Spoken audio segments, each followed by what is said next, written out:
Alors, je ne suis pas tout le temps non plus sur LinkedIn. Il m'arrive aussi de faire autre chose, Dieu merci. Mais c'est vrai que je suis sur LinkedIn depuis 2007 maintenant. Hein. J'ai fêté mes 12 ans le 31 juillet dernier, 12 ans de LinkedIn. Et j'ai à peu près tout essayé. Ce qui m'amuse, c'est d'être en posture comme ça, empirique, d'essayer des choses, de regarder comment les autres se comportent, de voir comment le réseau évolue et les usages, les us et coutumes, dirions-nous, évoluent également. Alors, on s'est concerté avec Bruno pour être en complémentarité, en fait, et la conférence que je vous propose, en fait, est une suite, à mon avis, assez logique de ce que Bruno vous a présenté. Bruno a insisté sur une idée, il a dit, c'est l'engagement qui crée la visibilité, et quand il dit que les likes, ça pèse pas lourd, il a tout à fait raison.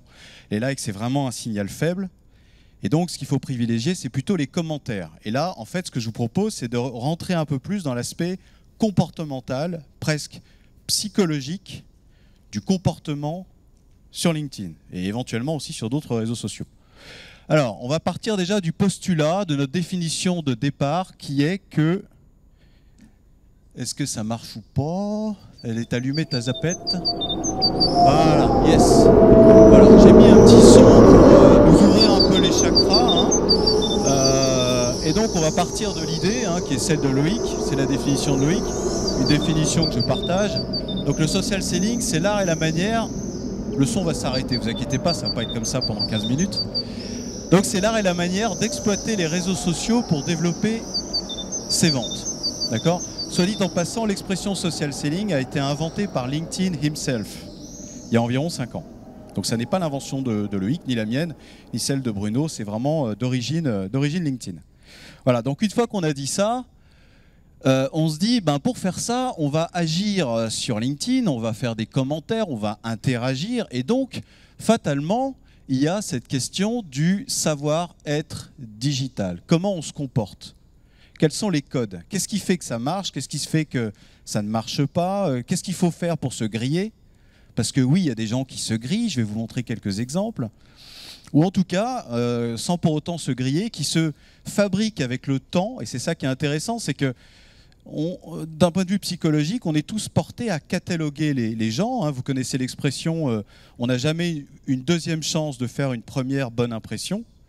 Et sur LinkedIn aussi, ça arrive, on fait une première impression. Cette impression peut être bonne ou moins bonne, et c'est quelque chose qui se construit avec le temps, en fonction du comportement que l'on a, des réflexes que l'on a. Alors, l'idée déjà, on va rentrer petit à petit un petit peu dans tout ça. Ma vision à moi, c'est que le mot-clé fondamental de LinkedIn, si on devait définir LinkedIn par un mot-clé, c'est la crédibilité. C'est-à-dire que tout ce que vous faites sur LinkedIn, et quand je dis tout, c'est tout, hein, le profil, le réseau, le contenu, l'engagement, tout ça doit concourir à fabriquer de la crédibilité. Et pour mettre les choses en perspective, si on dit que LinkedIn, c'est la crédibilité, on peut dire que Facebook, c'est plutôt la familiarité, par exemple. Vous voyez que c'est quand même très, très différent. D'accord? Donc, c'est la crédibilité.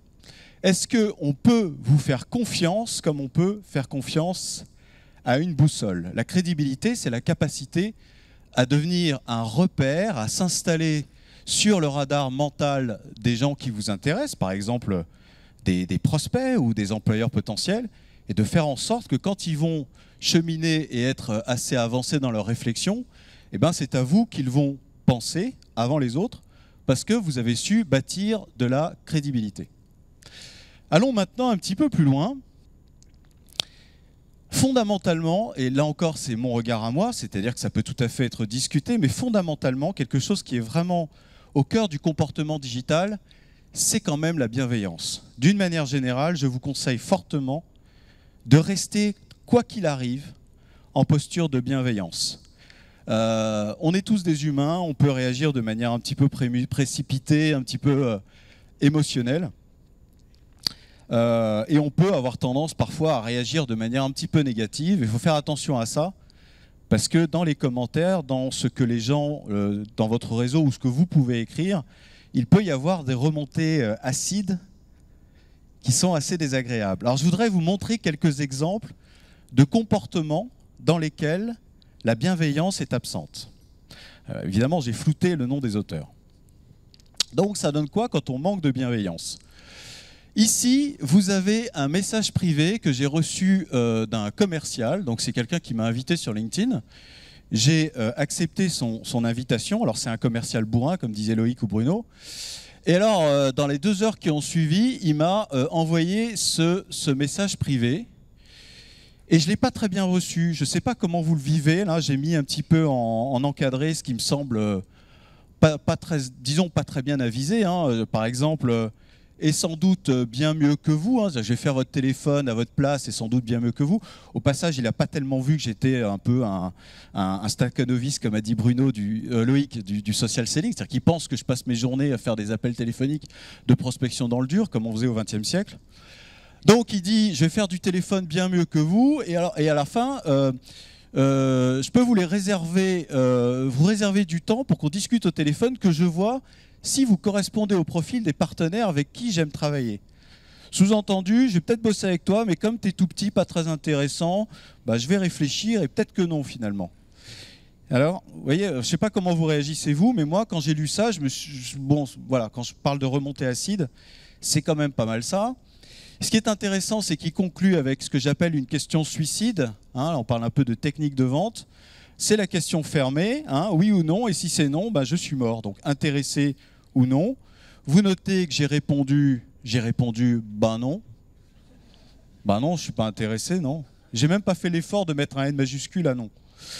Parce que voilà, c'est un comportement qui manque singulièrement de bienveillance. On sent une posture un petit peu hautaine, condescendante, désagréable. Il va me sélectionner. Donc je ne suis pas dans une posture de client comme on a l'habitude de l'imaginer.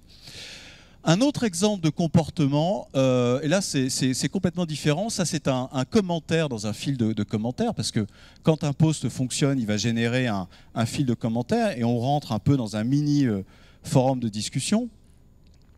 Et là c'est quelqu'un qui échange sur pourquoi il bloque des gens.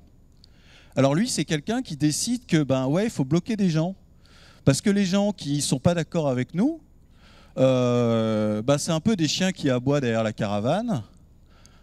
Hein, et puis j'aime aussi ça, c'est filtrer son réseau est important sur LinkedIn. Pourquoi accepter les toxines qui pourrissent l'enthousiasme? Peut-on appeler ça de la bienveillance? Peut-on appeler ça de l'ouverture, du partage, de la curiosité? Pas vraiment. Hein. Donc, cette personne dont j'ai flouté le nom, dans ma tête à moi, elle est étiquetée comme quelqu'un d'assez... Bon, disons que j'ai pas tellement envie de bosser avec. Un autre exemple, alors là, on est vraiment dans le top du top. On est dans quelque chose de... Alors là, c'est carrément un post. Hein. On est limite dans quelque chose qu'on pourrait qualifier d'ordurier. Hein. Sans parler des fautes de français à tous les étages. D'accord ? Vous imaginez bien quelqu'un qui fait ce genre de post. Et alors Bruno parlait de majorité silencieuse qui ne réagit pas. Donc énormément de gens peut-être ont vu ce post, ne réagissent pas, mais clairement ont identifié l'auteur de ce post comme étant quelqu'un, disons, d'un petit peu acide. Voilà, donc on va quitter le territoire des mauvaises pratiques, parce que vous voyez que ce n'est pas très agréable en fait d'explorer ces exemples. Et on va maintenant s'intéresser à quelque chose de beaucoup plus sympa. C'est quoi la bienveillance? Alors, je voudrais vous montrer un exemple très concret d'un post qui a été publié par Fabrice Pommier. Fabrice, es-tu dans la salle? Il est à l'accueil. Bon, alors vous lui direz que... Voilà, donc c'est un exemple réel.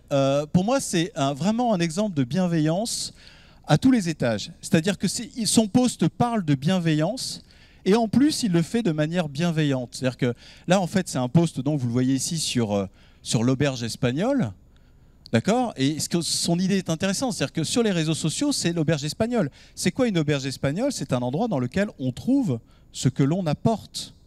Donc n'apportez pas des remontées acides, apportez quelque chose de bienveillant, de positif, d'ouvert, et autre chose aussi, on verra ça après. D'accord? Donc là, il apporte quelque chose, c'est bienveillant, il parle de l'humanité. Hein, donc vous voyez, il y a des termes, il y a du verbatim là-dedans qui sont de bons exemples et de bonnes illustrations de la bienveillance, hein, l'humain, l'enthousiasme, la motivation, le sourire, etc. Et je me suis dit que ce serait sympa aussi, en plus, pour illustrer cette idée d'auberge espagnole, de vous en montrer une vraie. Donc là, c'est une auberge espagnole. Une image que j'ai achetée dans une banque d'images. Attention au droit à l'image. Donc c'était une véritable auberge espagnole. Et effectivement, ça donne envie. C'est plutôt sympa. Alors, on continue notre voyage. Donc jusqu'ici, on a dit qu'il fallait que l'alpha et l'oméga, c'était la crédibilité. On a dit qu'il fallait fondamentalement adopter une posture de bienveillance. Mais ça ne suffit pas en fait. Parce que si vous êtes que bienveillant et rien d'autre, ça va donner quoi? Bah, ça va être un peu lénifiant, quoi. Ça va être du béni oui-oui, à la limite, à l'extrême. Donc, sur LinkedIn, et puisqu'on parle de crédibilité, voilà, un autre ingrédient fondamental du savoir-être digital, c'est le côté...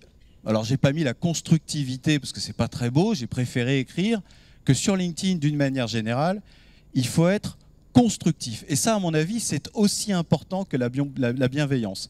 C'est quoi être constructif? C'est être en posture d'apport, apporter de la valeur ajoutée, apporter des idées, apporter un regard, apporter ce que l'on est aussi. Il n'y a pas très longtemps, j'étais à Aix-les-Bains, si je ne m'abuse. Et donc, dans le groupe que je formais, il y avait un manager dont la passion, c'est la montgolfière. Donc lui, il fait des vols en montgolfière. En fait, il est pilote de montgolfière.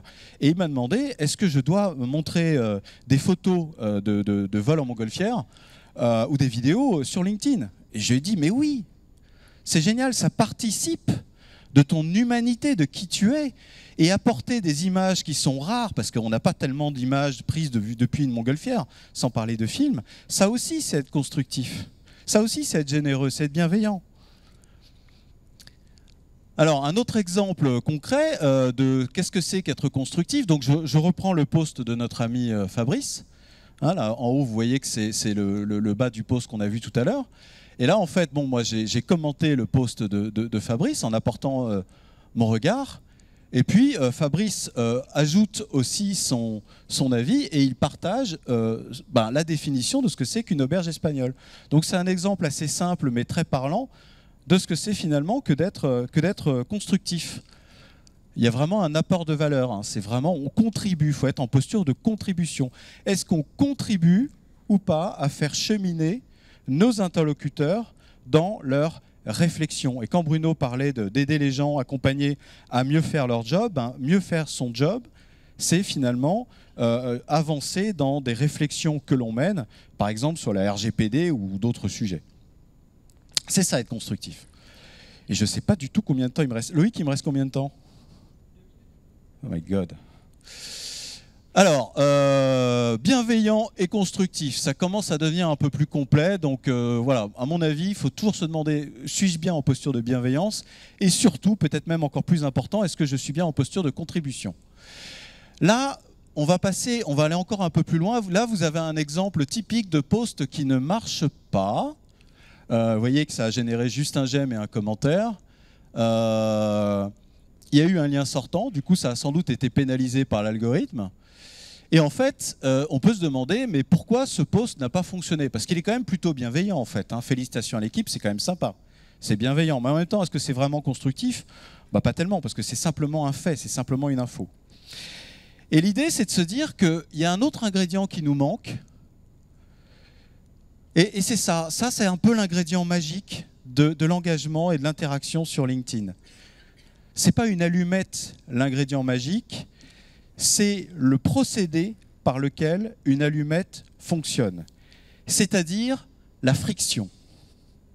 Alors la friction, ce n'est pas mettre le feu aux discussions, c'est simplement dans le sens de susciter de l'adhésion, l'envie de rentrer dans la discussion dans laquelle vous êtes déjà ou que vous avez lancé. D'accord? La friction positive, toujours.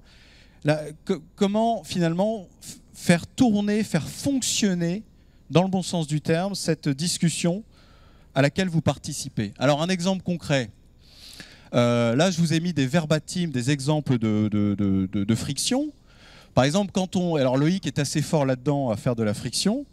Je ne suis pas vraiment d'accord avec cette affirmation, ou alors Laurent de Smet ici qui met « il va falloir mettre quelques points sur les i ». Non, sérieux Loïc, j'ai combien de temps?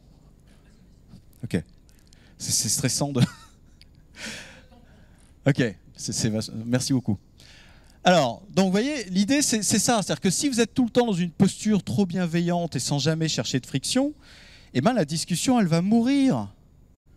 D'accord?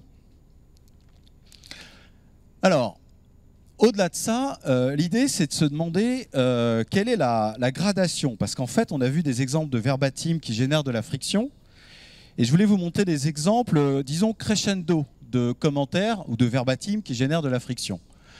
Alors, on a par exemple, ces échanges m'amènent à penser que, puis là vous développez en montrant, en disant un petit peu ce que vous pensez. C'est sûr que, puisque vous dites ce que vous pensez, il est possible que des gens derrière vont avoir envie, eux aussi, de dire ce qu'ils pensent. Vous voyez, c'est créer de la friction, donner envie de contribuer, de rentrer dans la discussion. Si on va plus loin, on a « je pense qu'il faut nuancer ». Vous voyez qu'on est quand même un petit cran au-dessus tout de même. Donc là, vous allez apporter des nuances. Et vous êtes en train de commencer à dire que vous n'êtes pas tout à fait d'accord avec ce qui a été dit auparavant. On continue. Eh bien, moi, franchement, je pense que... Ça devient un peu plus dur encore. C'est-à-dire que là, on commence à marquer un désaccord un peu plus prononcé. On est plus sur des nuances. Ensuite, pas d'accord, et voici pourquoi. Donc, vous voyez, l'expression pas d'accord, c'est quand même déjà un peu plus dur. Et puis, en haut, on a absurde. Absurde, on ne va nulle part ici, et je vais vous expliquer pourquoi. Et en fait, le truc, c'est de se dire que là, on va trop loin. Là, on va trop loin, parce qu'on n'est plus dans la friction, on est en train de rentrer sur le territoire de l'agression. Donc, la friction, oui, mais éclairée, dosée, modérée, attention à ne pas basculer dans l'agression. Ce qui m'amène à parler de deux notions fondamentales pour comprendre la différence entre la friction et l'agression. Là, vous avez deux personnages. Il y a ça qui est par terre. À gauche, elle voit un 9. À droite, elle voit un 6. Eh bien, l'empathie, c'est ça. La capacité à voir les choses comme l'autre les voit. Donc, la friction efficace, c'est forcément également une démonstration d'empathie. S'il n'y a aucune empathie dans votre verbatim de friction, vous allez sans doute tomber dans l'agression ou dans quelque chose de trop péremptoire, en tout cas. Et du coup, là, pour le coup, vous allez mettre le feu à la discussion. Après, si on a parlé de l'empathie, on va parler de son pendant logique. Elle voit toujours un 9, je vois un 6. Eh ben non, c'est pas un 9 que tu vois, c'est un 6. Tu vas voir un 6 parce que je te le dis que c'est un 6. C'est pas un 9. Ça, c'est pas l'empathie, c'est la projection. La capacité à amener l'autre à voir les choses comme vous les voyez. La friction procède aussi de la projection. D'accord? Mais de manière argumentée. Quand ça manque d'arguments, quand ça commence à rentrer sur des généralités ou à impliquer du verbatim émotionnel, vous rentrez dans l'agression. On peut également parler du comportement assertif. Alors être assertif, c'est un peu de la projection, mais de manière plus stratégique, plus polissée. Alors je ne vais pas rentrer dans une définition du comportement assertif, c'est la capacité à imposer son point de vue, mais sans jamais être agressif. Et puis j'aime bien cette expression, être assertif finalement, c'est être ni paillasson ni hérisson.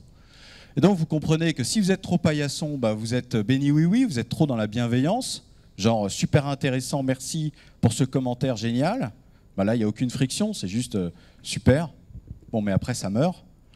Et puis bien sûr, si vous êtes hérisson, ça veut dire que là vous êtes trop projectif et peut-être vous êtes dans l'agression. Au final, j'arrive à la fin, j'avais calculé pas trop mal. Donc l'idée pour moi, c'était de vous donner une pelletée de grains à moudre, de termes sur lesquels méditer pour réfléchir à votre savoir-être digital. Donc on a parlé du comportement bienveillant, qui est une clé, on l'a vu. On a parlé de l'auberge espagnole, qui est une bonne image, une bonne manière d'appréhender ces espaces de discussion que sont les plateformes sociales. On a parlé d'être constructif, qui est une clé également comme bienveillant. L'empathie, c'est super important.